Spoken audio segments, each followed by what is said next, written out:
When the young man arrived at Trinell's office, he found a middle-aged man smiling at him. "Well, you've been to see the old man. He's quite a guy, isn't he?" "He seems that way," the young man responded. "Did he tell you about being a one-minute manager?" "He sure did." "It's not true, is it?" asked the young man. "You better believe it is. I hardly ever see him."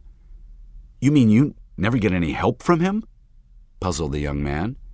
"Essentially very little, although he does spend some time with me at the beginning of a new task or responsibility.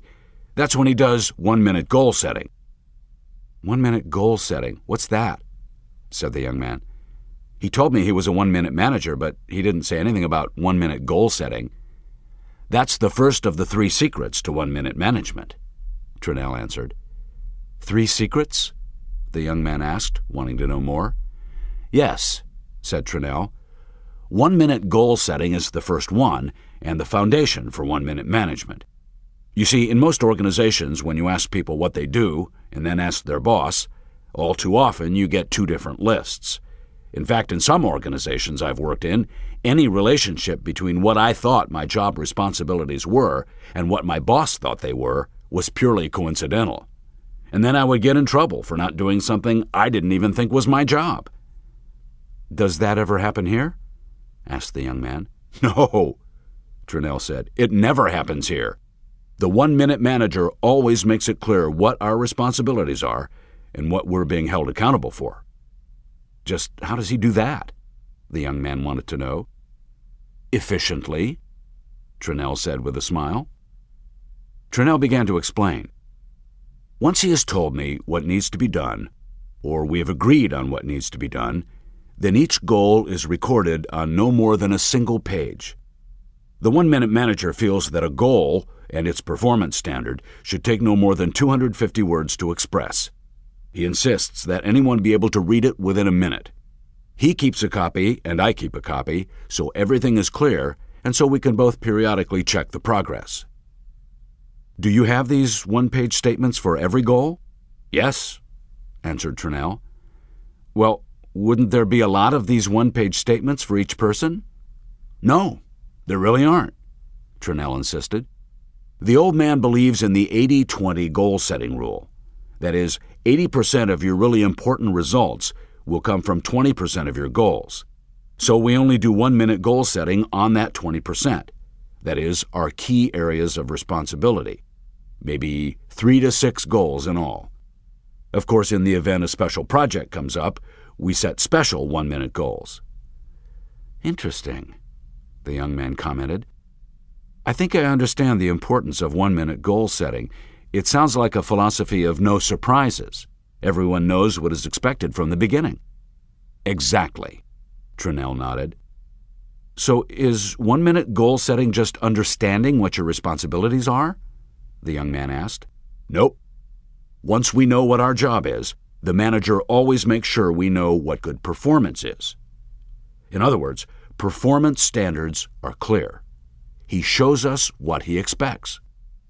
"How does he do that, show you what he expects?" asked the young man. "Let me give you an example," Trinell suggested.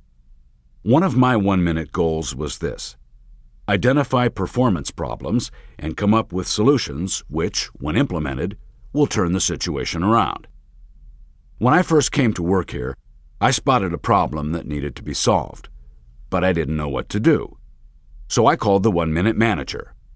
When he answered the phone, I said, 'Sir, I have a problem.' Before I could get another word out, he said, 'Good. That's what you've been hired to solve.' Then there was a dead silence on the other end of the phone. I didn't know what to do. The silence was deafening. I eventually stuttered out, But sir, I don't know how to solve this problem."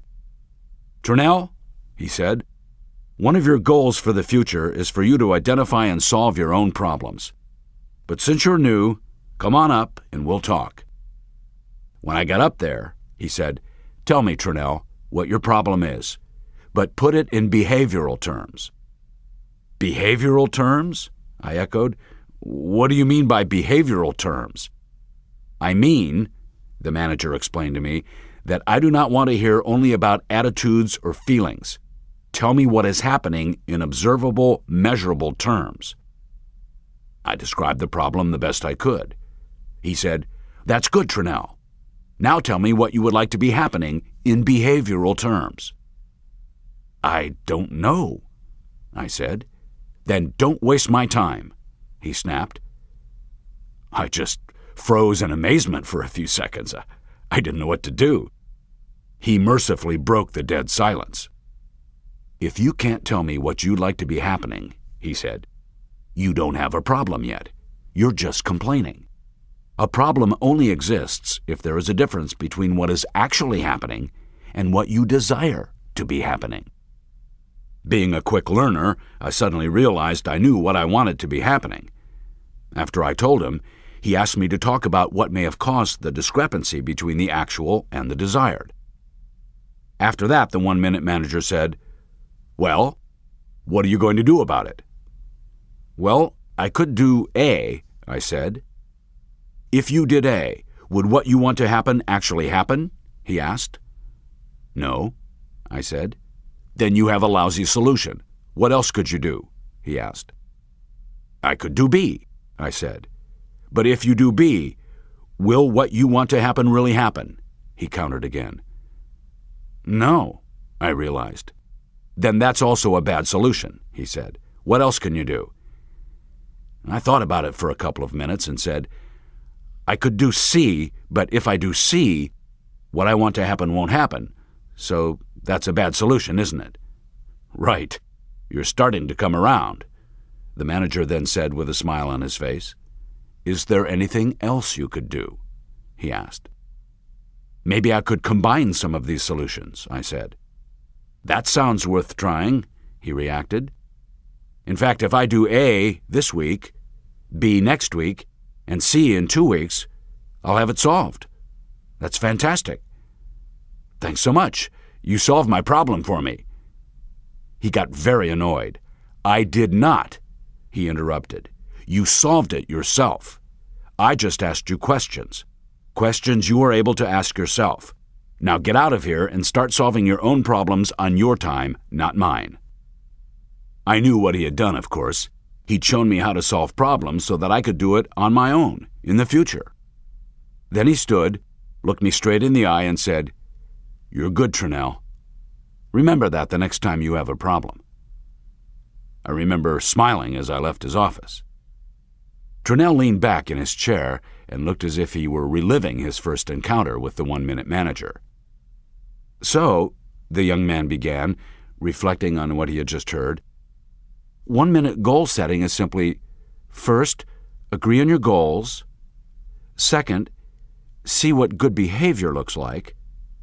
Third, write out each of your goals on a single sheet of paper using less than 250 words. Fourth, read and reread each goal, which requires only a minute or so each time you do it. Fifth, take a minute every once in a while out of your day to look at your performance. And sixth, see whether or not your behavior matches your goal. "That's it," Trinell exclaimed. "You're a fast learner." "Thank you," the young man said, feeling good about himself. "But just let me jot that down," he said. "I want to remember that."